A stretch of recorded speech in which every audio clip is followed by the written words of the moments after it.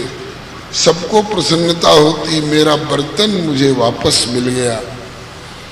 साधारण मिट्टी के पात्र को भी डूबा हुआ छोड़कर चल देना पसंद नहीं लोगों को, तो प्रभु के इतने प्यारे प्यारे पात्र, ये जीव ममई वांसो जीव लोके जीव भूत सनातन, इनको भवकूप में भवसागर में डूबा हुआ छोड़ करके वे निश्चिंत कैसे हो सकते हैं।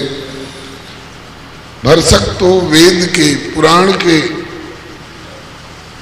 माध्यम से और भी कई उपाय कर करके जीवों को भवकूप से भवसागर से निकालने का प्रयास करते हैं। वैसे अगर न निकल पावे तो प्रभु स्वयं इसमें कूद करके आते हैं इन्हें निकाल कर गले लगाने के लिए। इसी को अवतार कहते हैं। अवतार है, उनकी मिति सीमा नहीं है। अवतारा ही संख्या हरे सत्वनिधे द्विजा यथा विदास न कुल्या सरसस्यो सहस्रशः। श्रीमद् भागवत जी की कथा हो रही है। अवतार चरित्रों से श्रीमद् भागवत जी लबालब भरे हैं। तो असंख्य अवतार हैं, उनमें 24 प्रधान हैं, 24 में भी 10 विशेष, और उन 10 में भी श्री रामा अवतार श्री कृष्णावतार और विशेष प्रमुख हैं। भगवान तो आते ही हैं अपने डूबे हुए जीवों को निकालने के लिए, भवाटवी में भटकते हुए अपने प्यारे इन संतानों को, पुत्रों को सही मार्ग दिखाने के लिए। कभी कभी तो स्वयं आते हैं और कभी कभी अपने प्रिय पार्षदों को भी भेजते हैं।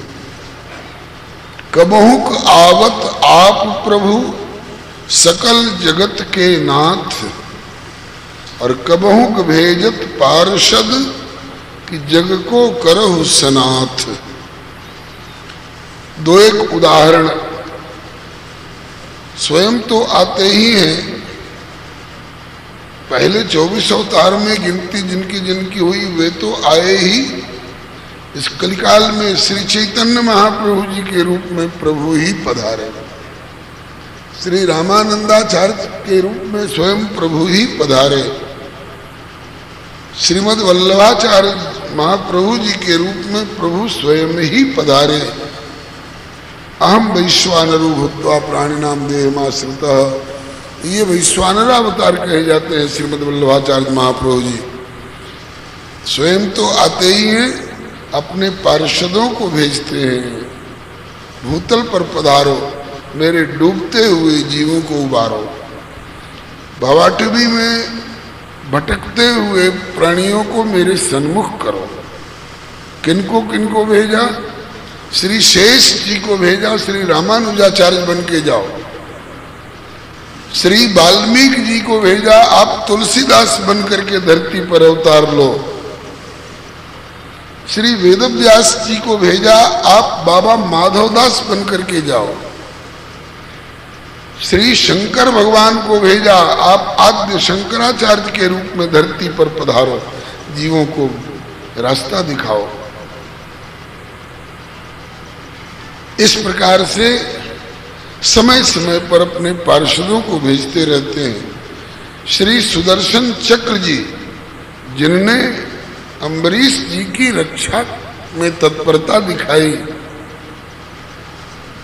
वे सुदर्शन चक्र जी भी आज से सैकड़ों कहें कि हजारों वर्ष कहें पहले श्री निम्बारकाचार्य के रूप में साक्षात श्री सुदर्शन जी ही आए और उन्होंने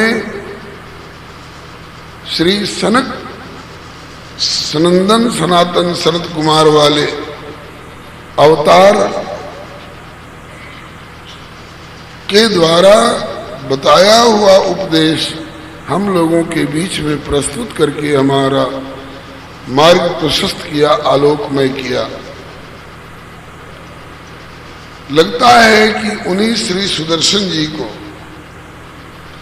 उन्हीं श्री सुदर्शन चक्र जी को प्रभु ने कहा कि एक बार और धरती पर जाओ और आपका इस बार वही नाम रहेगा, श्री सुदर्शन सिंह आप कहलाओगे। तो श्री सुदर्शन सिंह के रूप में साक्षात लगता है, ऐसा आभास होता है कि श्री सुदर्शन चक्र जी ही आए। पहले श्री सुदर्शन सिंह जी के नाम से जाने जाते रहे। जैसी सूचना मिली है उसके अनुसार एक बार श्री करह वाले बाबा सरकार सिद्ध पुरुष रहे, अनुभवी महापुरुष रहे, उनसे चक्रदादा का पता पाला पड़ा। कभी एक पंक्ति समस्या पूर्ति के लिए इन पंक्तियों पर कविता बनाओ। बहुत से कवि जुटे औरों ने एक एक कविता दी और श्री सुदर्शन सिंह जी ने नव रसों में, साहित्य के जो नव रस हैं, नवों रसों में एक एक कविता रच करके तुरंत प्रस्तुत करके सुना दिया। श्री करह बिहारी बाबा इतने प्रसन्न हुए, बोले कि तुम मात्र सुदर्शन सिंह ही नहीं हो, तुम सुदर्शन चक्र हो। इसलिए आगे से अपने नाम के आगे इन्वर्टेड कॉमा में चक्र जरूर लिखा करो, चक्र जरूर लिखा करो। बाबा की आज्ञा से फिर श्री चक्रदादा ने अपने नाम के आगे श्री सुदर्शन सिंह चक्र, आगे चल करके तो श्री सुदर्शन सिंह नाम का लोप कर दिया। और गीता प्रेस की कल्याण नामक पत्रिका से जब इनकी कहानियां प्रकाशित होती थी, उस समय दास का बचपन था। हमरे राम के हाथ में कल्याण नामक पत्रिका आती तो सबसे पहले वह पन्ना पलटते थे जिसमें कहानी चक्र, कहानी चक्र, कहानियों के माध्यम से, और कहानियां भी कल्पित नहीं, निराधार नहीं, निरभिप्राय नहीं, साभिप्राय, साधकों को बड़ा बल देने वाली लिखते और उनसे भक्तों का मार्ग प्रशस्त होता। पुराणों की कुछ ऐसी कथाएं जिनके संबंध में कल्पना तो वहां पहुंच नहीं सकती थी और लोग जानते नहीं थे, अंधकार में थे, उन कथाओं को पौराणिक उद्धरण के माध्यम से ऐसी ऐसी कथाओं को, ऐसे ऐसे प्रसंगों को सरस शैली में, औपन्यासिक शैली में प्रस्तुत किया कि भारतीय संस्कृति को और भक्ति साहित्य को और भक्तों को, धर्म प्राण महानुभावों को स्वीकार करना पड़ेगा कि श्री चक्रदादा ने भारतीय वाङ्मय को, भक्ति साहित्य को, अपनी संस्कृति को अपने साहित्य से इतना समृद्ध बनाया है कि यह संस्कृति, यह राष्ट्र और सभी धर्म प्राण महानुभाव हमारे चक्रदादा के सदा सदा चिर ऋणी रहेंगे। इसमें दो मत नहीं। मुझको ऐसा लग रहा है, आपको चाहे जैसा लगता हो। इनके बहुसंख्यक ग्रंथ पढ़ने के बाद लगता है कि यही पढ़ते रहे। वैसे श्री ध्रुव जी का चरित्र जो अवशेष है आज पूरा कर देना है। और 6:15 बज चुके हैं और अपना विचार है कि आज 6:30 की सीमा में ही प्रसंग पूरा कर लिया जाए प्रभु कृपा से। श्री प्रभु कृपा से 2-3 दिन से धारावाहिक रूप में भैया श्री राजेंद्र दास जी के संकेत के अनुसार श्री ध्रुव जी का चरित्र निवेदन किया जा रहा है। उस क्रम में हम लोग ध्रुव की मां की महानता, फिर ध्रुव की महानता, इसके बाद श्री नारद जी के कृपा की महानता, ध्रुव जी को तपस्या में प्रवृत्त होना, भजन में प्रवृत्त होना, एवं श्री नारद जी के द्वारा राजमहल में आकर खेद खिन्न महाराज उत्तानपाद को सांत्वना देने वाले प्रसंग तक चर्चा कर चुके हैं। नारद जी ने समझाया, राजन खेद मत करो, तुम्हारा पुत्र ध्रुव सामान्य बालक नहीं है, यह अवतारी है, भगवान का भेजा हुआ आया है। हरि की अविचल भक्ति से, हरि की अविचल भक्ति से कुल की कीर्ति बढ़ाए, होकर पूरन काम ध्रुव शीघ्र मिलेगा आए। 6वां महीना पूरा होते होते ध्रुव आएगा। बड़ी सांत्वना मिली। इधर तो नारद जी ने महाराज उत्तानपाद को सांत्वना दी और उधर नारद का चेला, और उधर नारद का चेला मधुबन पहुंचा जाए अकेला, मधुबन पहुंचा जाए अकेला। बताया था जो गुरु ने ध्यान, बताया गुरु ने ध्यान, ध्यान में हरि का अनुसंधान, ध्यान में हरि का अनुसंधान, उसी का करने लगा विधान, उसी का करने लगा विधान। नारद जी ने ध्रुव जी को हरि का ध्यान अनुसंधान के लिए बताया था। आज समाज की दुर्वस्था देख करके कथा के साथ कभी कभी कुछ व्यथा भी निकल पड़ती है। आजकल अधिकांश कुछ ऐसे लोग निकले आए हैं, कहते हैं कि हरि कौन होते हैं, राम कृष्ण कौन होते हैं, इनका चित्र भी घर में हो तो निकाल कर बाहर करो, मेरा ध्यान करो, मेरा पूजन करो। नारद जी ने यह कृत्य कभी नहीं किया है कि किसी शिष्य को दीक्षा दे करके और भगवान का ध्यान हटाकर अपना ध्यान बताया हो। ये हमारे पूर्वाचार्यों की पद्धति नहीं है। भगवान का ध्यान करो। गुरु जी तो केवल रास्ता दिखाने वाले हैं, उनका प्रतिनिधित्व अवश्य करते हैं। अस्तु। ध्रुव जी उधर भगवान का भजन करने के लिए मधुबन गए, इधर नारद बाबा से रहा नहीं गया। उत्तानपाद को सहारा देने के बाद सीधे भगवान के पास गए। भगवत धाम में बड़ी प्रसन्न मुद्रा में देखकर प्रभु ने पूछा, नारद बड़े प्रसन्न दिखाई पड़ते हो, क्या बात है? हाँ प्रभु प्रसन्न हो। क्यों प्रसन्न हो? कुछ पा गए हो? बोले एक चेला पा गया हूं, एक शिष्य पा गया हूं। ये गुरुदेव के वचन है। चेला मिलने से इतनी प्रसन्नता? हाँ प्रभु,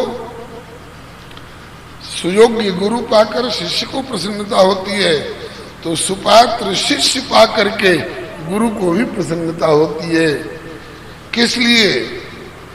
कि भविष्य में राजा होगा तो हमारे आश्रम को सोना चांदी हीरा मोती से मढ़ देगा।